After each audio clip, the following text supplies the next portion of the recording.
Assalamualaikum warahmatullahi wabarakatuh. Salam, Om Swastiastu, Namo Buddhaya, peace and blessing to all of us. The Honorable Miss Yuna Tresna Wahyuna SSM Home as a lecturer of the critical reading subject. Allow me to introduce ourselves. We are from Group 2 of the critical reading subject.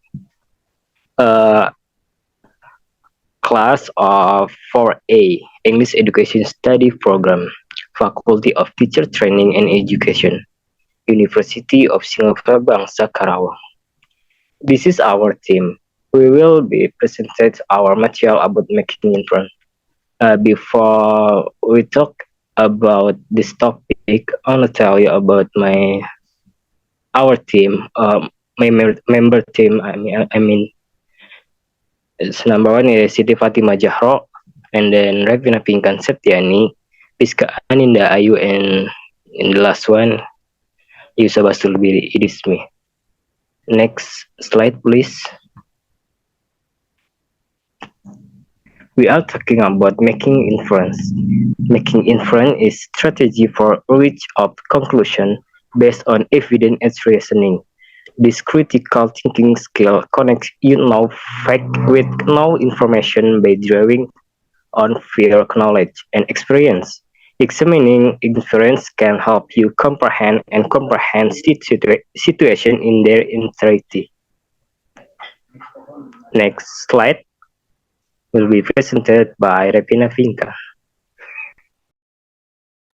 Okay, let me to continue the presentation. And I'll thank you, Mr. Bastulbiri. Thank you for allowing me to present this presentation. And the next slide is about characteristic of making inferences. Some of the key characteristics of making inferences include: first, it involves using clues and evidence. When making inferences, people use clues and evidence from the information available to them to draw conclusions that are not explicitly stated. Second, it requires higher order thinking.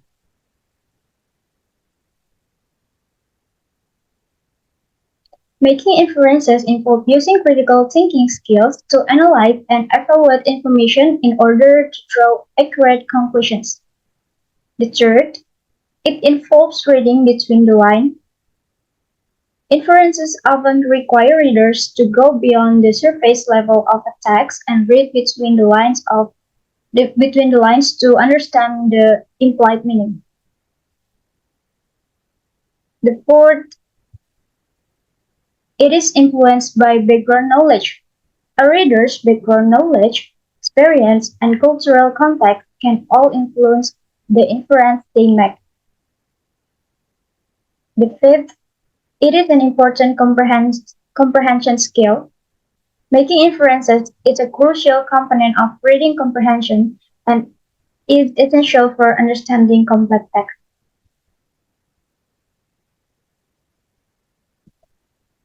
The next is about the function of making inferences. The function of making inferences is to help readers make sense of what they are reading by filling in the gaps and connecting pieces of information.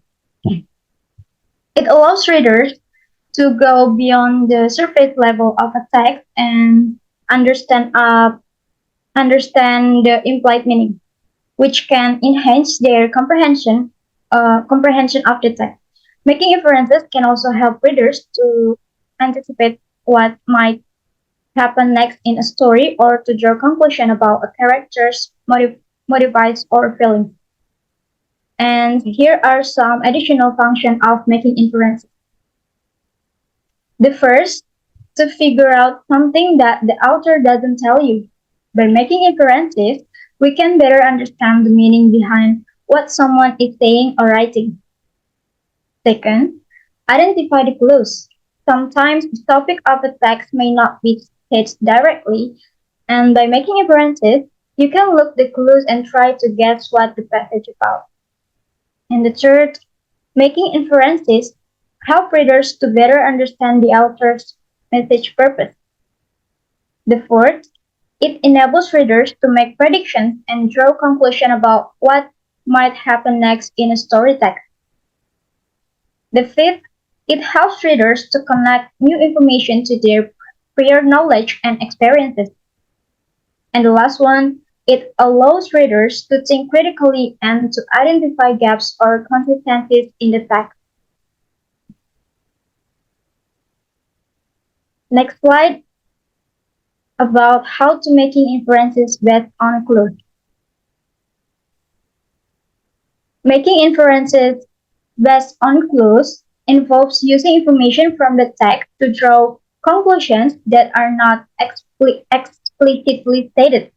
And here are some steps that can help you make inferences based on clue while reading. First, identify the clues.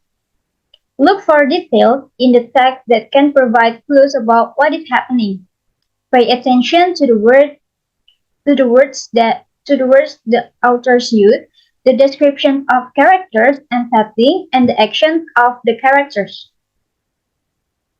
The second, determine the type of clue. Clues can take many forms, including descriptive details, dialogue, and actions. Consider what type of clue you are working with and think about how it might be related to the overall meaning of the text. The third, ask questions. Based on the clue you have identified, ask yourself questions about the text. What might be happening? Why are the characters behaving in a certain way? What might happen next? And the fourth, make connections. Connect the clues and information in the text to your own prior knowledge and experience. Think about how the information relates to other things you have read or learned about. The fifth, draw conclusions. Based on the clues and connections you have made, draw a conclusion about what is happening in the text or what the author is trying to communicate. And the last, check your understanding. Reflect on your inference and make sure it makes sense in the context of the text. Ask yourself if there is enough evidence to support your conclusion. And the next slide will be presented by Siti Fatima Zahra, and the time is yours. Okay, thank you for Evina. For the example, the making inference based on text. Next.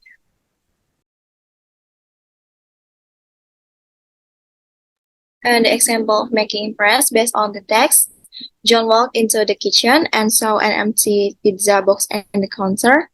He also noticed that there are very few plates. The cups stared around the room. The sink was full of the third wishes. For the inference, the first is like it is likely that someone has recently eaten pizza because there is an empty pizza box on the counter. There were likely other people in the kitchen because there are plates and cups scattered.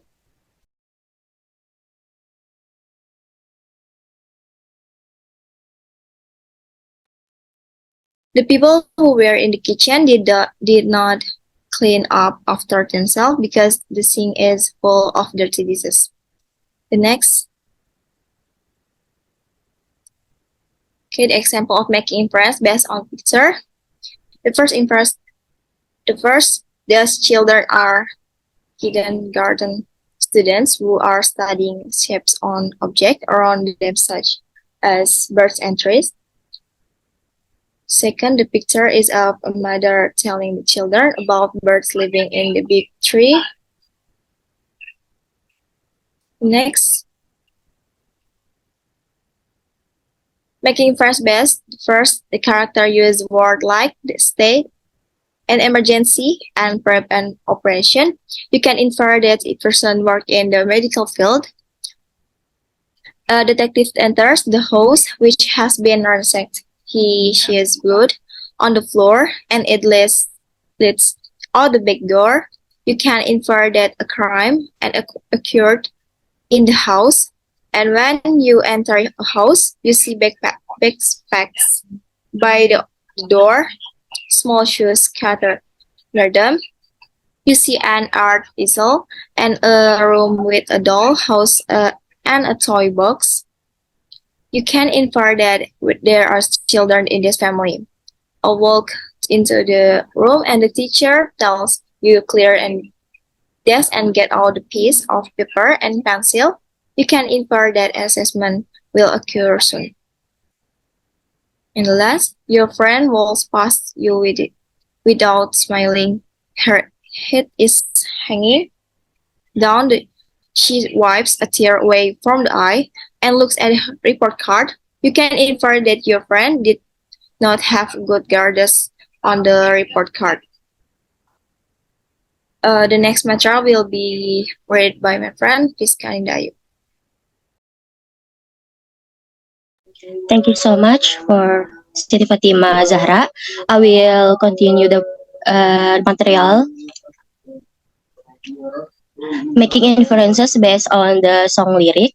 For the example, song lyric Matilda by Harry Styles. You show me a power that is strong enough to bring sun to the darkness day. The point of the lyric is that someone who is very strong in covering up her own problems and she never give up on showing that she can shine in the dark.